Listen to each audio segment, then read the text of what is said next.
Hi, folks. I am Dr. Kristen with Abbey Research, and welcome to this edition of Abbey Research Reads. Today, we're going to be talking about absolutely one of the best books I've read in the last 5 years, which is Burnout, The Secret of Unlocking the Stress Cycle by Emily and Amelia Nagoski.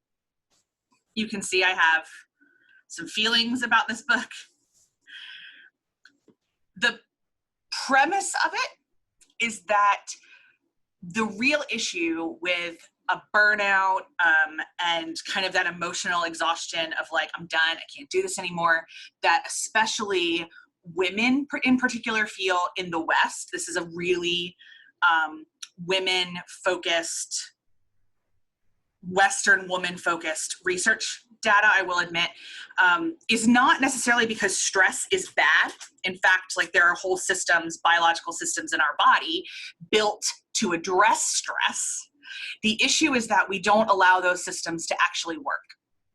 So, for example, when you hit, a trauma of some fashion that would reactivate your fight, flight, or freeze, biologically, that event is supposed to end.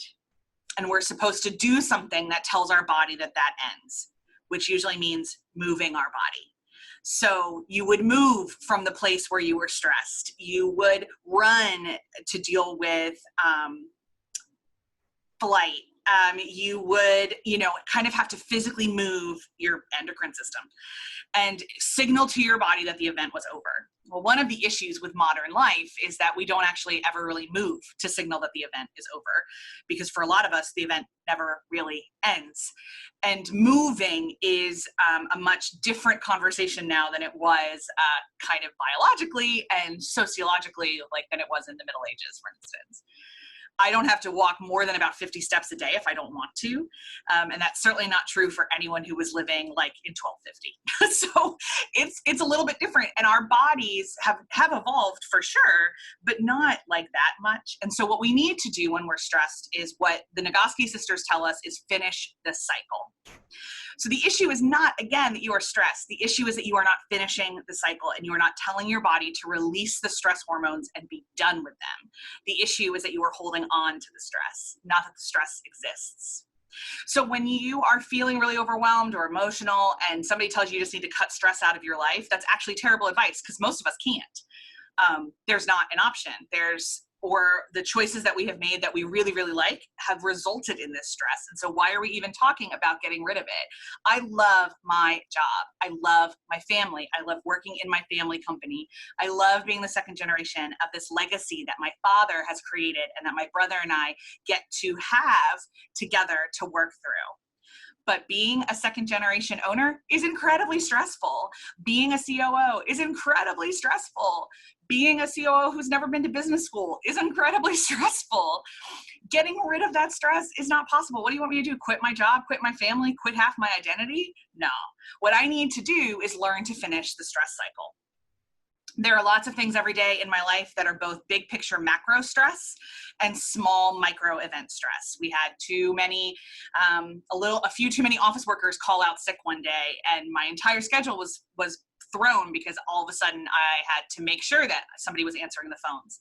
And that was a stressful day because the to-do list I had for that day did not involve paying attention to the phone at all, for instance. But that's part of ownership. And that's part of my stress. So instead of getting pissy and angry that I had this stress, I just did what I learned from this book, which was end the stress cycle and move my body. So at the end of the day, I took multiple walks around the plant, around our factory, around our property, and then I went home and walked again. I got an under-the-desk elliptical machine called QB, by the way, which is a really great solution for those of us that don't always have physical time to move during the day. You can't get up from your desk or you're running from meeting to meeting. This is a really kind of innovative, simple way to maybe move your body and break the cycle during a work day. But that's the core of this book. There's a whole lot else in it. I adore this thing. I've read it twice because I needed reminders and I've needed to kind of break in. There's a lot of really excellent stuff about the science of the patriarchy, which sounds crazy, but it's really worth your time. There's a lot of unpacking of the specific biological reactions that we have to culturally structured gender norms and how we have to be aware of those things. So again, Burnout, The Secret to Unlocking the Stress Cycle. I'm told that the audiobook is great too. My friend Cheryl prefers audiobooks to real books, audiobooks to paper books or visual books. Every book is real. So I'm told the audio is great. Get it from your local independent bookstore. Ask them to order it for you. Buy a copy for every single human you know. Like I said, cannot recommend it highly enough. They are scientists, essentially, and they bring the data to our emotions. And for all of us who are feeling frequently overwhelmed by our emotions, I don't know how many of us don't feel that way in these times, having the science of your body is a really helpful tool to fight your brain. So A++, 1,000 gold stars. Thank you, Dr. Nagoski, and I believe both of them are doctors. Yeah, doctors of art. So thank you, and music. Thank you, the doctors Nagoski, for your incredible work. And we encourage you guys all to read it. That's all for Abbey Research Reads. We'll see you guys next time.